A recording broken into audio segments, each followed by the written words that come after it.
Okay, it is Saturday, August 6, 2016. It is Saturday evening, actually. It's about 11 in the evening. But as you can see, we've got a little cardboard toolbox here. So we've got a review for you. It's Metal Rescue Rust Remover Bath. And we're going to be checking it out. Actually, this to give you an idea how far I'm behind on things, Metal Rescue, they reached out to me on YouTube and said, hey, would you mind reviewing our product? I said, sure. No problem. It's been about a year ago.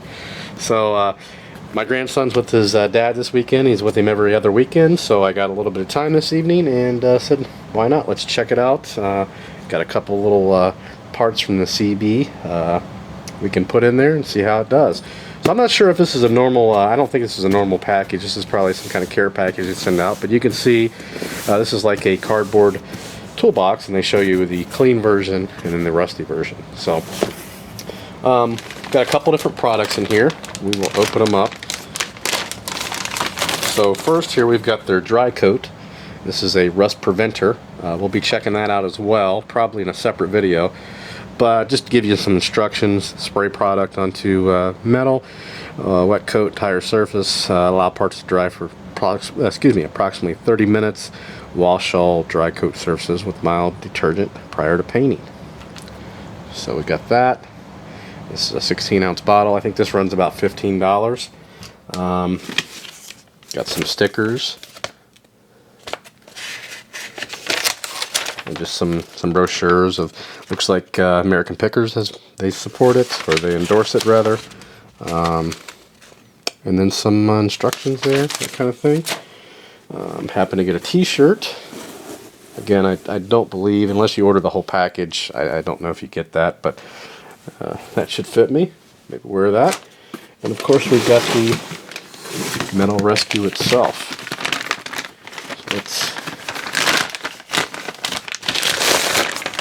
There we go. We got Frank from American Pickers right on the front there. This is 1 gallon. This is not the concentrate, I don't believe. Nope. So this is the regular, in which this runs, I think, about $20 a gallon or so. So we're going to try it out. Again, that's a gallon, and motorcycle approved. So let's, instruction for use. So first, step 1, we want to remove surface dirt, grease from items to be derusted. Place metal parts in plastic container. So we will do that.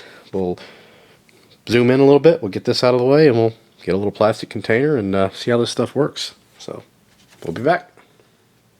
Alright, here we are with our little tiny plastic container. Go ahead and zoom a little bit. And then we'll go ahead and crack this open. Alright, gotta break the seal. There we go.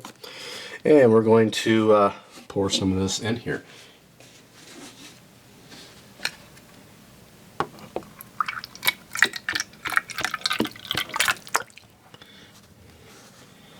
That should do what we need. And then one important key. So step 2, we've already went over step 1. Step 2 is the soak. So surfaces to be derusted must be fully immersed and maintain contact with Metal Rescue. So meaning they have to be, that's actually not going to fit. So we're going to do half of this. I thought this would be big enough for that, but it's not. So we'll see how that works on half of it. So we can do it before and after. And then we'll put the entire screw in there.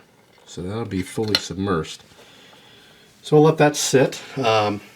Anyway, keep liquid covered to prevent evaporation. So I don't think, yeah, I do have a little cover I can put on there, which should fit. I can actually fill that all the way and do that entire spring, but we'll just do half of it to see what it looks like. Okay, as product works, it will darken in color, which we've seen from other rust products. Continue to reuse product until there is a performance drop-off. So it means if you wanted to reuse this particular container with that liquid that's in there, you could reuse this. Don't pour any more in. And if it doesn't work, then you'll have to, put new in.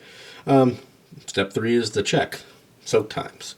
So light rust is up to 2 hours, which this is kind of We won't check it in 2 hours because in 2 hours it'll be, what, like 1 in the morning.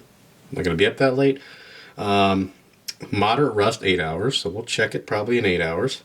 Heavy rust up to 24 hours or until rust is removed.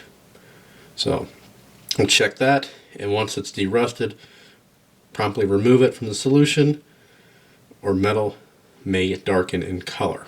So once it starts to do its thing, you want to remove it. You don't want to leave it in too long. It may get that permanent color, which I think with one of my other videos I did a rust prevention, left it in too long, and it turned to black. So after this is all done, we'll check it. So this video, like I said, it's August 6th. It'll be August 7th before we actually get it up and going. So we won't see it till tomorrow. And then after that, we'll rinse it, dry it thoroughly, and then we'll actually put our dry coat on. So dry coat's not necessary, but this is just a temporary solution. So if you remove all this rust and just put it on the bike or whatever you're doing with it, it may rust again. The dry coat's going to prevent that, or dry coat then paint. So this is kind of part one. We'll have it all in one video, and then we'll show you what the results are. So hopefully it works good. I kind of like the fact that only half that spring is going to be done, so we can see what it looks like. I can always do the remaining entire spring later on. So we will be back. And just like that, we are back. It is Sunday, August 7th, about 2:30 in the afternoon, so it's been about 16 hours. Let's see what we got here. These were pretty rusty, so we're going to take them out and wipe them off. You can see the water has a little bit of a brown tint to it. I actually watched it a little bit last night, and it's kind of, you can see everything kind of working. So we're going to wipe it off, and we're also going to brush it off. We're going to get a brass brush and just see what that does. So here we are.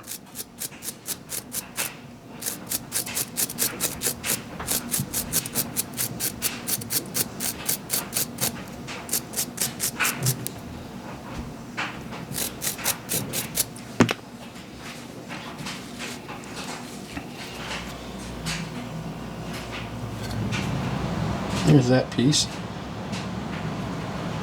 See, not a whole lot of change. Actually, the whole thing ended up kind of getting in there.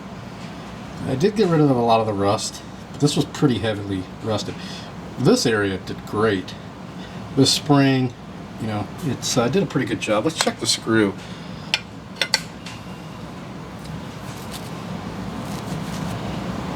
The screw actually did really well.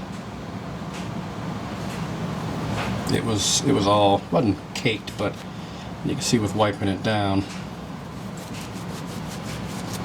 I have to say this stuff works pretty well. You can see where it turned that rust kind of black. Probably left it in there a little bit too long, but I went to the range this morning and kind of forgot about it, to be honest with you. I knew I wasn't going to get the 8-hour mark just because of going to bed and everything. But I would say it worked pretty well. And for 20, you know, you can leave it in for 24 hours. We'd probably get the rest of this off. You can see where I haven't wiped it off and where I have. It did a really excellent job on that. This coil is probably causing a little bit of problem. This was totally rusted before, and we wipe it off some more. And you can see we got some chrome on there. So I'd say it works really well. And then the last thing you'd want to do, which we'll spray it here, is just spray some of the dry coat on there. So we'll just spray it on the end here. Let's get started. Let's do a spray. Get a stream or spray. A little bit. And that will do it. We'll spray it on the screw. A wise idea if I put a towel there. Let that dry. And they're good to go. For 30 minutes. So you can see the screw actually did excellent. You can see this was all rusty. See, it's actually back to its natural color for the most part. This top part was pretty bad. You can see it's kind of rounded over. I'm probably not going to reuse this, but I'd say it did pretty darn good for not touching it. The water is too rusty. I imagine if I would have left it in there for a 24-hour period, it probably would have been a lot browner than that. So we'll pan back out. Should be able to get it at most auto parts stores. We'll put a link below to their website. But again, this is the Metal Rescue Rust Remover Bath, a gallon. I think I did a quick search, it runs around $20, something like that. So motorcycle approved, does gas tanks, handlebars, wheels, mirrors, kickstands, and chrome. And the steps I was going through last night was step 1, of course prepping it. Step 2, soaking it. Step 3 is soak time varies. Up to 8 hours, heavy rust up to 24 or until rust was removed. So if it's really heavy, it could be longer than 24 hours. You're just going to have to kind of watch it. And then step 4 is rinse dry if desired, rinse with water and dry thoroughly. And step 5, of course, is to put on our dry coat and then finish it off with some paint. Or if you've got to do anything else, you know, if you're going to leave it bare like a screw, just throw some dry coat on there and you're done. So one thing I didn't mention, use it at room temperature. So 68 degrees Fahrenheit or above, which down in the basement we're about 70 degrees, so we're good there. Now I did have this stored, no, it was actually stored at room temperature. It doesn't say anything about storage as far as that. Maybe something on the website, we'll have to check that out. But as far as the health risk and all that, health is 0, fire 0, reactivity 0, special 0. So this is pretty safe to use. Safe on everything except for rust. So pretty cool. So, and you can see even by the picture here, the guy's using his bare hand, so not a huge deal. So be sure to check them out. If you want to give it a shot for the price, I'd say it's not bad at all. The dry coat, I would probably recommend getting this as well, because I know, like I said in the past, I've used some products, did this, and then it doesn't really come back, but it kind of comes back unless you treat it with something. So get you some dry coat if you're, especially if you're not going to be painting it. Use this. Again, I think this runs about, I think the whole setup would probably be about $30 for both, maybe a little cheaper. Again, we'll put the links to the website below, maybe some Amazon links, because I do believe they sell it on there, and you can check it out for yourself. Again, though, I want to go back over this. This part did not get fully submerged. You can see the pitting and the rust. And this end was exactly the same, and we've got some shiny left on there. A little bit of still rust on the end there, but everywhere else it's pretty clean. So I like it. Be sure to use it on. Oddly enough, I couldn't find a whole lot of things I have right now with rust on them. Usually it's the exact opposite. I've got all kinds of rusty parts laying around the garage, and right now I don't have very many. I thought I had a rusty sprocket, which would have been perfect because it's kind of showing a gear on there. But all right. Well, it turns out it was just dirty. It's from the CB. So front sprocket, just dirty. But we'll be sure to, we'll probably do a follow-up on this. I'm bound to get something pretty rusty that we can try out on it. But I wanted to get it out there, take a look at it. Again, check out the link below. If you have any questions or comments, post those below as well. Subscribe. Thanks for watching.